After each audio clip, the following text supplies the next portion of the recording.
What's an addiction that no one takes seriously enough? Staying up late for no apparent reason. It's taking a serious toll on my mental health, and yet I can't seem to stop. Maybe my circadian rhythm is messed up, but it seems like I do this completely by choice. Meant to comment this earlier, but procrastination. Compulsively buying.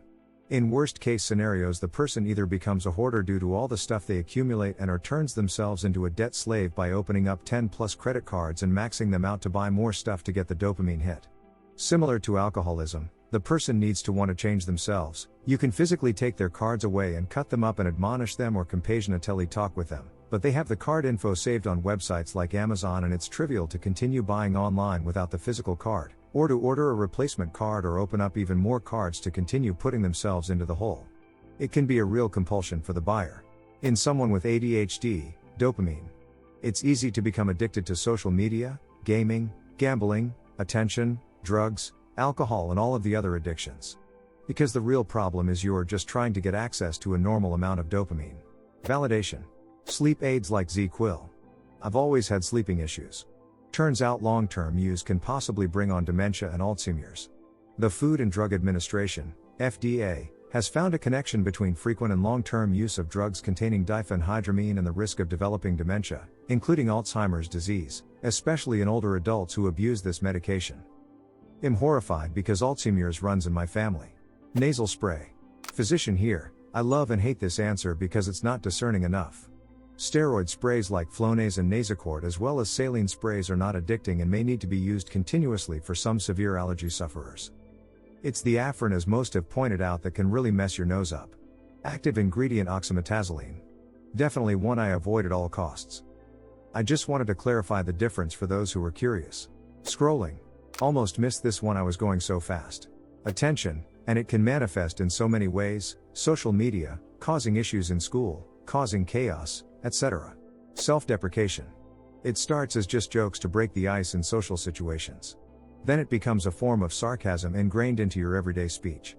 Then it becomes a true depiction of how you see yourself, and it spirals into depression. Energy drinks. Man, I don't know why I'm so low on energy today. I think I need another Red Bull. No, you need water. I've beaten booze, meth, crack and cigarettes. I now need treatment for sugar. Phone addiction. Scrolls on. Work. So many of my friends in their late 20s work themselves to exhaustion, go out for drinks and talk about work for 3 hours, get called in early to work the next day, and kiss the bosses on their days off. Solitude is dangerous. It's very addictive. It becomes a habit after you realize how peaceful and calm it is. It's like you don't want to deal with people anymore because they drain your energy. Jim Carrey. Alcohol dependency. People only think being a full-blown alcoholic is an issue. The millions who can't go a day without booze, yet are functional and whose lives would be 10x better without it, are the real issue. Sugar. I'm 100% addicted to sugar. Chapstick. There's 994 comments, so not sure if has been said. But my lips will never let me give up chapstick until I die. Surprised this one isn't mentioned more. I've known several people with serious chapstick addiction. For me, I don't use it much because it seems like when I do, my lips get more chapped. Food. Also the hardest to break, as you can't go cold turkey or abstain. Shopping. People think I just like nice, but they don't realize I literally can't stop, and it's ruined relationships, but I don't know how to quit. The dopamine is real. Self-harm. Absolutely. Especially when adults say the kids do it for attention.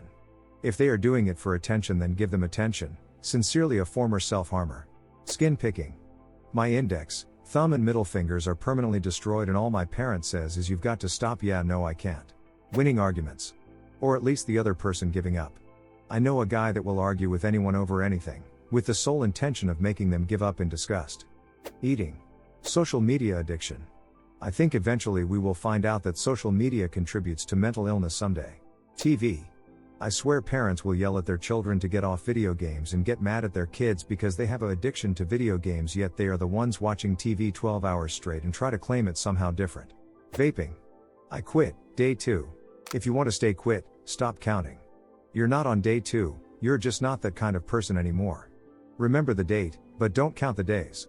Otherwise, you're always fighting to not be who you identify as. You are someone who doesn't vape, not a vapor fighting the urge. It helps. Cell phones. Recently? Alcohol. You can be slamming back a 6-pack every day after work, wine mom drinking out of a flask at soccer games and baby showers, 10 a.m. Sunday mimosas, and no one bats an eye as long as you're functioning and you turn it into a joke.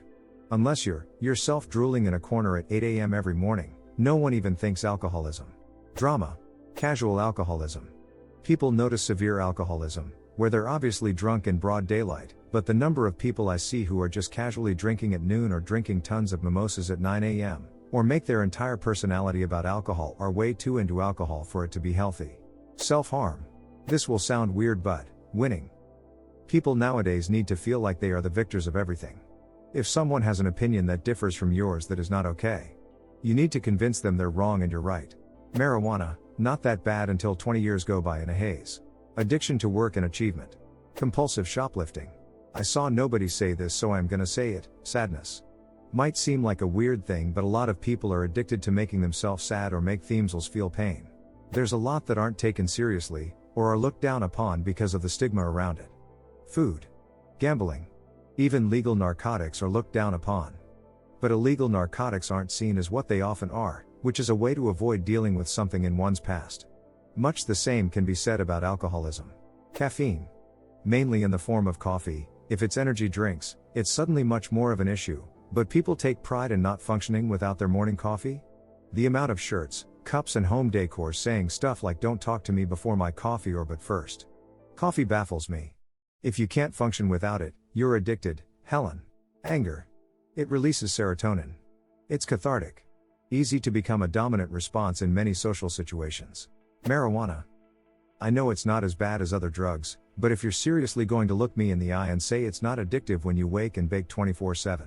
Addiction to love, especially in toxic relationships. The needing, the longing, the desperation, the codependency. The rage, the jealousy. Marijuana. Nicotine can't go one day without it, and if I don't have it I drink and eat food excessively just to fight the cravings. Hey, thanks for subscribing and liking. It really means a lot to me. While you are here, feel free to hop on over to the last video. See you there. Ronnie.